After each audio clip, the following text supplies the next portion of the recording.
പുത്രന്റെയും പരിശുദ്ധാത്മാവിൻ്റെയും നാമത്തിൽ ആമേൻ. എൻ്റെ പ്രിയപ്പെട്ടവരെ, ഇന്ന് ഫെബ്രുവരി 3 തിങ്കളാഴ്ച.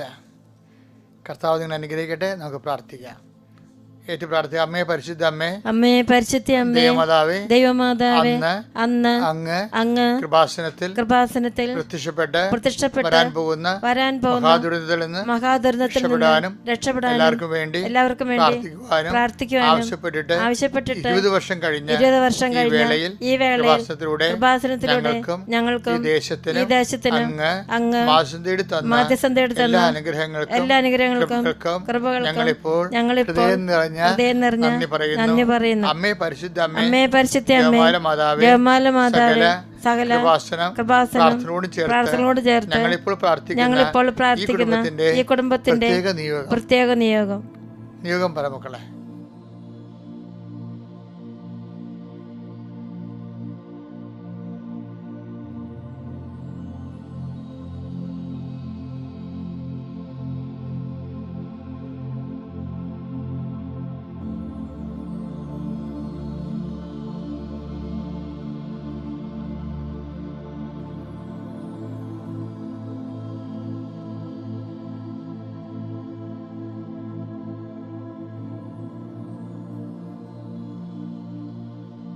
അമ്മയുടെ പ്രത്യക്ഷീകരണത്തിന്റെ ദശകവേളയിൽ ഞങ്ങൾക്ക് സാധിച്ചു തരുവാൻ കനിയണമേ. ആമേൻ. വിശ്വാസ പ്രമാണം. സർവശക്തനായ പിതാവും ആകാശത്തിന്റെയും ഭൂമിയുടെയും സൃഷ്ടാവുമായ ദൈവത്തിൽ ഞാൻ വിശ്വസിക്കുന്നു. അവിടുത്തെ ഏകപുത്രനും ഞങ്ങളുടെ കർത്താവുമായ ഈശോമിശിഹായിലും ഞാൻ വിശ്വസിക്കുന്നു.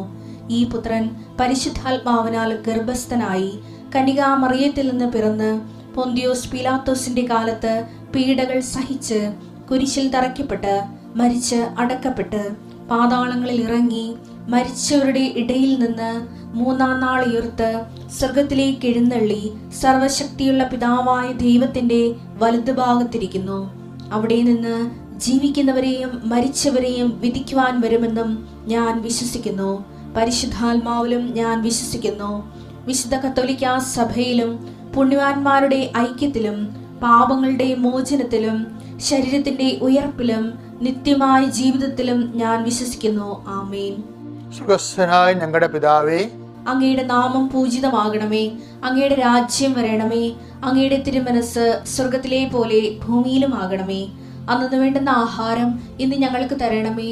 ഞങ്ങളോട് തെറ്റ് ചെയ്യുന്നവരോട് ഞങ്ങൾ ക്ഷമിക്കുന്നത് പോലെ ഞങ്ങളുടെ തെറ്റുകൾ ഞങ്ങളോടും ക്ഷമിക്കണമേ.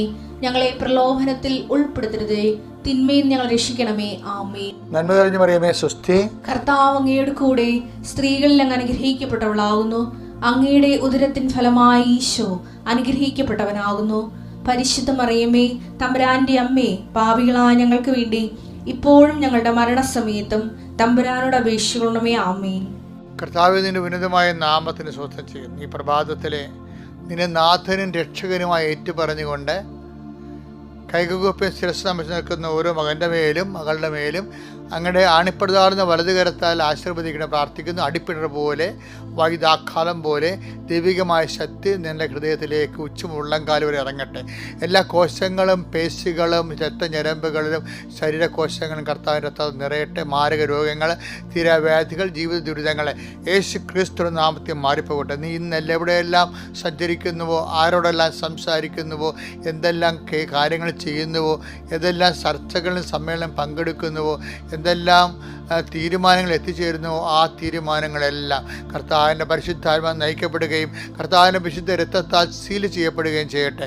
അത് നടത്തിക്കാനുള്ള എടുത്ത തീരുമാനത്തിൽ നടത്തിക്കാനുള്ള ഇച്ഛാശക്തിയാൽ കർത്താവ് പരിശുദ്ധാത്മ നൽകിക്കൊണ്ട് നിന്നെ ബലപ്പെടുത്തട്ടെ. എൻ്റെ കർത്താവിൻ്റെ ഉന്നതമായ നാമത്തിൽ സഭയുടെ അധികാരത്തിൽ കുരിശിൻ്റെ അടയാളത്തിൽ ദൈവശക്തിയാൽ നിൻ്റെ യാത്രകൾ, നിൻ്റെ സംരംഭങ്ങൾ, നിൻ്റെ വിനിമയങ്ങൾ, നിൻ്റെ വ്യാപാരങ്ങൾ, നിൻ്റെ ഇടപഴകുകളെല്ലാം കർത്താവ് ആശീർവദിക്കുകയും അനുഗ്രഹിക്കുകയും ചെയ്യട്ടെ. നീ ഇന്ന് അനുഭവിക്കുന്ന എന്തെങ്കിലും പ്രത്യേക പ്രതിസന്ധിയോ പ്രയാസമോ നിലനിൽക്കുന്നുണ്ടെങ്കിൽ അതിന് എതിരാളിയായി നിൽക്കുന്ന വ്യക്തികളുടെ മേൽ കർത്താവിൻ്റെ വിശുദ്ധരത്ത് നൽകപ്പെട്ടിട്ട് അവന് മനസ്സാന്തരം, അവൾക്ക് മനസ്സാന്തരം ഉണ്ടാവുകയും നിനക്ക് അനുകൂലമായ തീരുമാനം എടുക്കാൻ വേണ്ടി ദൈവം നിന്നെ സഹായിക്കുകയും ചെയ്യട്ടെ. എല്ലാ വിശുദ്ധന്മാരും മാലാഖമാരും രക്തസാക്ഷികൾ ഈ കാലങ്ങളിലൂടെ കൃപാസ് നടന്നിട്ടുള്ള 10,000-കണക്കിന് ആരാധനയുടെ ശക്തിയാൽ യേശു ക്രിസ്തു നാമത്തിൽ സ്നാനം ചെയ്യപ്പെടട്ടെ. In Lord Jesus Christ, pour out His Spirit, touch the fire fingers, soak with the precious blood, Lord, infuse His Spirit, infuse His Spirit of power and grace. എൻ്റെ കർത്താവിൻ്റെ ഉന്നതമായ നാമത്തിൽ സഭയുടെ അധികാരത്തിൽ കുരിശിൻ്റെ അടയാള ദൈവശക്തിയാൽ നീ ഇന്നത്തെ ദിവസം ആശീർവദിക്കപ്പെടട്ടെ. Okay, thank you. നമുക്കിന്ന് ഫെബ്രുവരി 3 തിങ്കളാഴ്ച നടപടി പുസ്തകം 14:26 വായിക്കാം. അവിടെ നിന്ന് അന്ത്യോക്യയിലേക്ക് കപ്പൽ കയറി. അവിടെ അപ്പോസ്തലന്മാരുടെ കപ്പൽ യാത്രയെ കുറിച്ച് പറഞ്ഞാണ്. അവിടെ ലൂക്കാസ് സുവിശേഷത്തിന്റെ വിവരണമാണ്. പൗലോസിന്റെ കപ്പൽ യാത്രയാണ്. അവിടെ നിന്ന് അന്ത്യോക്യയിൽ ഞങ്ങൾ കപ്പൽ കയറി. തങ്ങൾ നിർവഹിച്ച ദൗത്യത്തിന് ആവശ്യമായിരുന്ന ദൈവകൃപയ്ക്ക് അവർ ഫലമേൽപ്പിക്കപ്പെട്ടത് അവിടെ വെച്ചാണല്ലോ. അതായത് നമുക്കറിയാമല്ലോ, നമുക്ക് പ്രാർത്ഥനയ്ക്ക് നമുക്ക് വേണ്ടത് വിശ്വാസമാണ്. പ്രാർത്ഥന മൂലം നമുക്ക് കിട്ടുന്നത് അനുഗ്രഹമാണ്. പക്ഷെ ദൗത്യത്തിന് നമുക്ക് വേണ്ടത് ദൗത്യം കണ്ട അവർ നിർവഹിച്ച ദൗത്യത്തിന് ആവശ്യമായ ദൈവകൃപയ്ക്ക് അവർ ഫലമേൽപ്പിക്കപ്പെട്ടത് അവിടെ വെച്ചാണ്. അന്ത്യോക്യയിൽ കൃപയുടെ അപ്പോസ്തലന്മാർക്ക് കൃപ കിട്ടിയ സ്ഥലമാണ്. എന്താണ്? തങ്ങൾ നിർവഹിക്കാൻ പോകുന്ന പ്രവർത്തനത്തിന്, ദൗത്യത്തിന് എന്ന് വെച്ചാൽ മിഷൻ എന്ന് പറഞ്ഞാൽ എന്താ? പ്രേക്ഷിത പ്രവർത്തനമാണ്. കർത്താവിനെ അറിയാത്തവരെ അറിയിക്കുക, അറിഞ്ഞവരെ ആഴപ്പെടുത്തുകയാണ്. അതിന് വേണ്ടത് അനുഗ്രഹമല്ല. അനുഗ്രഹം ഫിസിക്കൽ ഫേവേഴ്സാണ്, ഭൗതിക ആനുകൂല്യങ്ങളാണ്. അത് ഡെഡ് ആൻഡ് ഗോയാണ്, യൂസ് ആൻഡ് ത്രോയാണ്. പക്ഷെ അതേസമയം തന്നെ കൃപയെന്ന് പറയുന്നത് എന്തിനാണ്? ദൈവത്തിൻ്റെ തനത് ശക്തിക്കാണ് കൃപയെന്ന് പറയുന്നത്. കൃപ നിറയുമ്പോൾ കർത്താവിനെ കൈമാറാൻ തോന്നും. കണ്ടുമുട്ടുന്ന വ്യക്തികളിലേക്ക് വിശ്വാസം കൈമാറാൻ തോന്നും.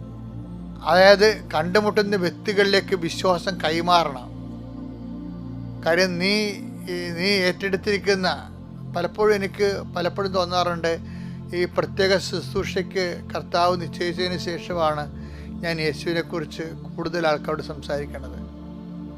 കാര്യം പലരെയും നമുക്ക് ഉടമ്പടി എടുക്കുമ്പോൾ സാക്ഷ്യം പറയുമ്പോൾ അവർ പറഞ്ഞതെന്താ വെച്ചാൽ, എൻ്റെ അടുത്ത് വന്ന ആളിനോട് ഞാൻ എൻ്റെ അനുഭവങ്ങൾ പറഞ്ഞു, എന്നിട്ട് അവരോട് കർത്താവിനെക്കുറിച്ച് ഞാൻ സംസാരിച്ചു, ഉടമ്പടിയെക്കുറിച്ച് പറഞ്ഞു, കൃപാസനത്തെക്കുറിച്ച് പറഞ്ഞു, മാതാവിനെക്കുറിച്ച് പറഞ്ഞു.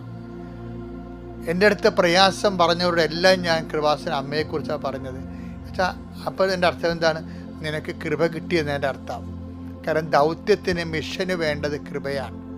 ആ പവർ ഓഫ് ഗോഡാണ്. അനുഗ്രഹം എന്ന് പറയുന്നത് ഈ പവറിൻ്റെ ഇഫക്റ്റാണ്.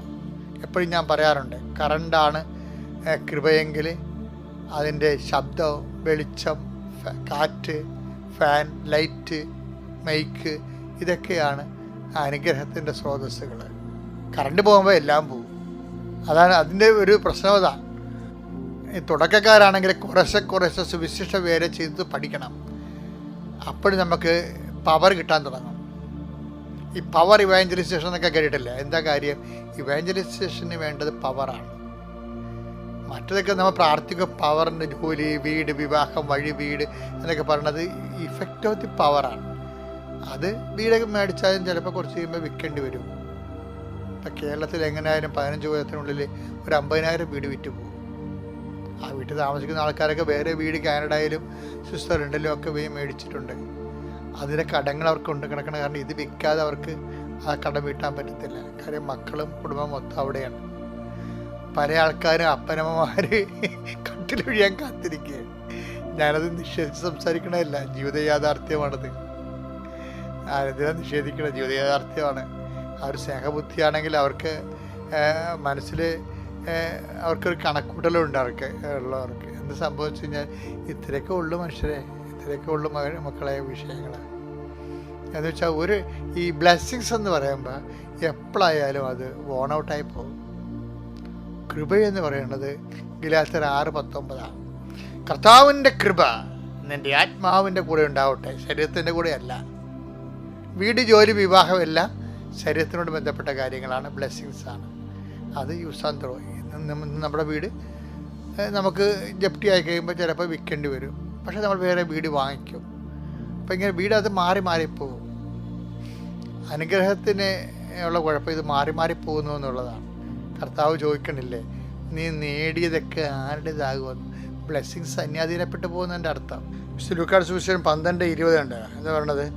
എന്നാൽ ദൈവം അവനോട് പറഞ്ഞു, പോഷ, ഈ രാത്രി നിൻ്റെ ആത്മാവിനെ നിന്നിൽ നിന്ന് ആവശ്യപ്പെടും, അപ്പോൾ നീ ഒരുക്കി വച്ചിരിക്കുന്നവ ആരുടേതാകും. ഇതുതന്നെയാണ് മത്തായി 16:26 പറയണത്. ലോകം മുഴുവൻ നേടിയാലും ആത്മാവ് നഷ്ടപ്പെട്ടാൽ എന്ത് പ്രയോജനം? അപ്പോൾ അനുഗ്രഹത്തിന് ഉള്ള കുഴപ്പം ഇത് ആരുടെയെങ്കിലും ആകും നേടി വെച്ചിരിക്കണത്, ഒരുക്കി വെച്ചിരിക്കണത്. അതുപോലെ ലോകം മുഴുവൻ നേടിയാൽ പോലും അത് പ്രയോജനമില്ലാതെയായി മാറും. അനുഗ്രഹത്തിന് അങ്ങനൊരു കുഴപ്പമുണ്ട്. അതുകൊണ്ടാണ് ബൈബിൾ എപ്പോഴും പറയണത്, ഈശോ വന്നിരിക്കുന്നത് അത്ര അനുഗ്രഹങ്ങൾ മാത്രം ഉണ്ടാക്കാനല്ല, ഞാൻ വന്നിരിക്കുന്നത് അവർക്ക് ജീവനുണ്ടാകാനും കൃപയുണ്ടാകാനും കൃപ സമൃദ്ധമായാണ്. അവരുടെ നാമത്തിൽ വിശ്വസിക്കുന്നവർക്കെല്ലാം കൃപയ്ക്ക് മേൽ കൃപ ലഭിച്ചിരിക്കുന്നു. ഈ കൃപ എങ്ങനെ ലഭിക്കണത്? ദൗത്യത്തിനാണ് കൃപ ലഭിക്കുന്നത്. എൻ്റെ ദൈവത്തെ ചുരുക്കി ഞാൻ പറയട്ടെ, ദൈവത്തിനെ അടിസ്ഥാനപ്പെടുത്തി ഒരു ദൗത്യം നമുക്കുണ്ടാകണം. ഇപ്പം നമ്മുടെ വീട്, അത് നമ്മളെ ഒരു വീട് പണിയണം, മരിക്കണമെങ്കിൽ ഒരു വീട് സ്വന്തം വീട് കിടന്ന് ഉറങ്ങണം, അതൊരു ദൗത്യമാണ്. പക്ഷെ നമ്മളെയാണ് അടിസ്ഥാനപ്പെടുത്തിയിരിക്കുന്നത്. മരിക്കണ മുമ്പ് എൻ്റെ ടാർഗറ്റ് മരിക്കണ മുമ്പ് 10,000 പേരെ കർത്താവിനെ അറിയിച്ചിരിക്കണം. അപ്പോൾ എന്തൊരു ദൗത്യമാണ്. അങ്ങനെ അറിയാത്തവരാണ്, അറിഞ്ഞവർ. ചിലപ്പോൾ ഞാൻ പറയും 1,00,000 പേരെ മരിക്കണ മുമ്പ് കർത്താവിനെ അറിയിച്ചിരിക്കണം. അത് ഞാൻ എപ്പോഴും എൻ്റെ മനസ്സിൽ പറയുന്ന ടാർഗറ്റാണ്. അപ്പോൾ അറിയാത്തവർ ഞാൻ അറിയിക്കും, ഒരു സംശയമില്ല. അതാണ് ദൗത്യം, അതാണ് കൃപ ലഭിക്കുന്നത്. നമ്മുടെ ദൗത്യത്തിന് നമുക്ക് എങ്ങനെയെങ്കിലും PhD എടുക്കണം. PhD എടുത്ത് കഴിഞ്ഞാൽ എന്ത് പറ്റും? കോളേജ് ജോലി കിട്ടും, അല്ലേ? ജോലിയുടെ ഇത് കിട്ടും, ശമ്പളം കിട്ടും, എന്ത് കിട്ടും? നല്ല അലയൻസ് കിട്ടും. നല്ല അലയൻസ് കിട്ടിയ എന്ത് കിട്ടും? പിന്നെ നല്ല വീട് പണിയാം, നല്ല ലൈഫ് സ്റ്റൈൽ കിട്ടും, സ്റ്റാൻഡേർഡ് കിട്ടും. ലൈഫ് സ്റ്റാൻഡേർഡിൽ അപ്പോൾ ഇതെല്ലാം പക്ഷേ ഇതെല്ലാം ഒരു സുപ്രഭാതത്തിൽ നഷ്ടപ്പെടും. അതാണ് ഈശോ ചോദിക്കുന്നത്, ഒരുക്കി വെച്ചിരിക്കുന്നതൊക്കെ ആരുടേതാകും? നേടിയാലും ലോകം മുഴുവൻ നേടിയാലും എന്ത് പ്രയോജനം? അപ്പോൾ ഇതുപോലെ എന്നിട്ട് എൻ്റെ അർത്ഥം അത് നേടരുതെന്നല്ല എൻ്റെ അർത്ഥം, അതിന് 1-ാം സ്ഥാനം കൊടുക്കരുതെന്നാണ് എൻ്റെ അർത്ഥം. ദൈവത്തിന് 1-ാം സ്ഥാനം കൊടുക്കാൻ പറഞ്ഞതിൻ്റെ കാരണം അതാണ്. അപ്പോഴേ ദൗത്യത്തിനാണ് കൃപ ലഭിക്കുന്നത്. കൃപ എന്ന് പറഞ്ഞാൽ ദൈവത്തിൻ്റെ ശക്തിയാണ്. അപ്പോൾ ദൗത്യം, നിങ്ങൾക്ക് ഒരു ദൗത്യം ഉണ്ടായിരിക്കട്ടെ. എങ്ങനെ? കർത്താവിനെ അറിയിക്കാനും. അതന്നെ കൃപാസനം പത്രം നമ്മൾ കൊടുക്കുന്നതിൻ്റെ കാര്യം എന്താണ്? അറിയാത്ത അറിയും, അറിഞ്ഞാൽ ആഴപ്പെടും. കാര്യം പ്രസംഗിക്കാൻ അറിയാമെങ്കിൽ പിന്നെ പ്രസംഗിച്ചാൽ മതിയാവും. പറഞ്ഞു കൊടുക്കാൻ അനുഭവ സാക്ഷികൾ, എന്തുകൊണ്ട് സാക്ഷികൾ പറയിപ്പിക്കുന്നത്? അറിയാത്തവരെ അറിയിക്കുക, അറിഞ്ഞവരെ ആഴപ്പെടുത്തുക, എല്ലാം പ്രേക്ഷിത പ്രവർത്തനമാണ് എന്ന് പറഞ്ഞ് എല്ലാവരെയും മതം മാറ്റുക എന്നല്ല അർത്ഥം. കർത്താവിനെ അറിയാത്തവരെ അറിയിക്കുക, അത് നമ്മുടെ കടമയാണ്. ക്രിസ്തു എല്ലാവർക്കും വേണ്ടിയാണ് ദൈവം നൽകിയിരിക്കുന്നത്. ക്രിസ്തുവിൻ്റെ ആനുകൂല്യങ്ങളും അവകാശങ്ങളും എല്ലാവർക്കും അവകാശപ്പെട്ടതാണ്.